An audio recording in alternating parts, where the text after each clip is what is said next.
9 मई वाकयात और फैज हमीद के पीटीआई रहनुमाओं से रवाबत से मुताल्लिक कर्नल रिटायर्ड इनामुर रहीम के तहलका-खेज इंकशाफात सामने आए हैं।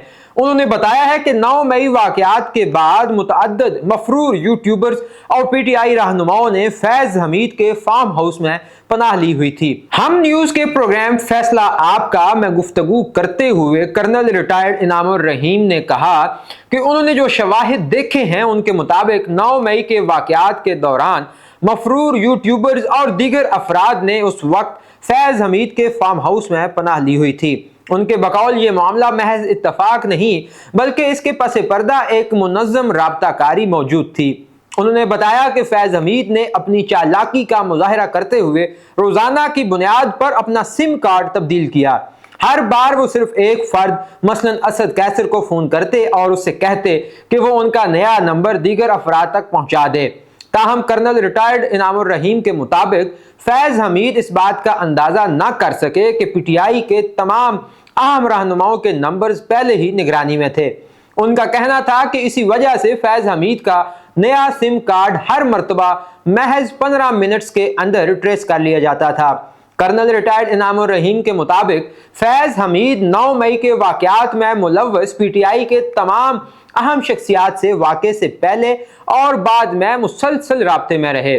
उन्होंने मजीद कहा कि फैज हमीद की जानिब से दी जाने वाली तमाम हिदायत का मुकम्मल रिकॉर्ड मौजूद है।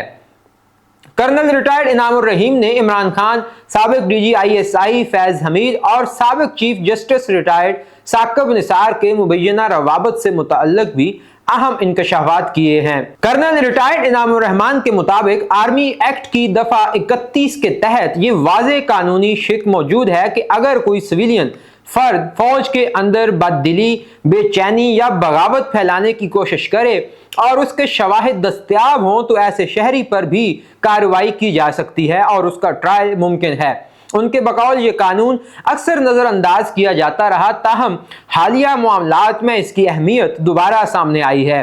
उन्होंने बताया कि जब इमरान खान जेल में थे तो फैज हमीद ने जेल इंतजामिया के मुख्तलिफ अफराद के जरिए उन तक रसाई हासिल करने की कोशिश की। कर्नल रिटायर्ड इनामुर रहीम के मुताबिक ये तमाम कोशिशें रिकॉर्ड पर मौजूद हैं और ये भी दर्ज है कि फैज हमीद ने किन किन जेल अफसरान से राब्ता करने की कोशिश की।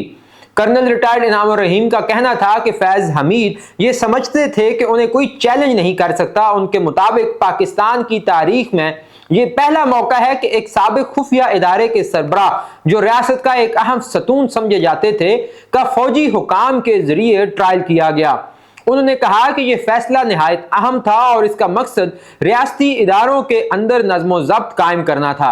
उनके मुताबिक आर्मी चीफ और chief of defence staff field marshal Syed Asim Munir ने यह फैसला किया कि निज़ाम की दुरुस्ती का आगाज अंदर से होना चाहिए और इसी सोच के तहत यह कदम उठाया गया।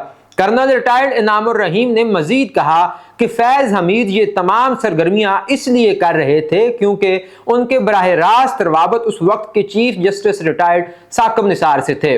उन्होंने सीनियर सहाफी फखर दुरानी के एक प्रोग्राम का हवाला देते हुए बताया कि टॉप सिटी के मालिक के घर से जब्त की गई 2 इंतहाई कीमती गाड़ियां फैज हमीद ने जस्टिस रिटायर्ड साकिब निसार को दी थीं, जिनमें से एक गाड़ी जस्टिस रिटायर्ड साकिब निसार ने खुद इस्तेमाल की जबकि दूसरी अपने बेटे को दे दी। कर्नल रिटायर्ड इनामुर रहीम के मुताबिक इस खबर के बाद फखर दुरानी ने जस्टिस रिटायर्ड साकिब निसार से राब्ता करके तरतीब की दरखास्त की, ताहम आज तक इस रिपोर्ट की तरदीद नहीं की गई। उन्होंने मजीद इंकशाफ किया कि एक रेंजर्स अफसर ने उन्हें बताया कि फैज हमीद के ट्रायल के दौरान जब टॉप सिटी के मालिक से बरामद शुदा अशिया वापस ली जा रही थी तो एक गाड़ी जस्टिस रिटायर्ड साकिब निसार के बेटे से जाती तौर पर वसूल की गई।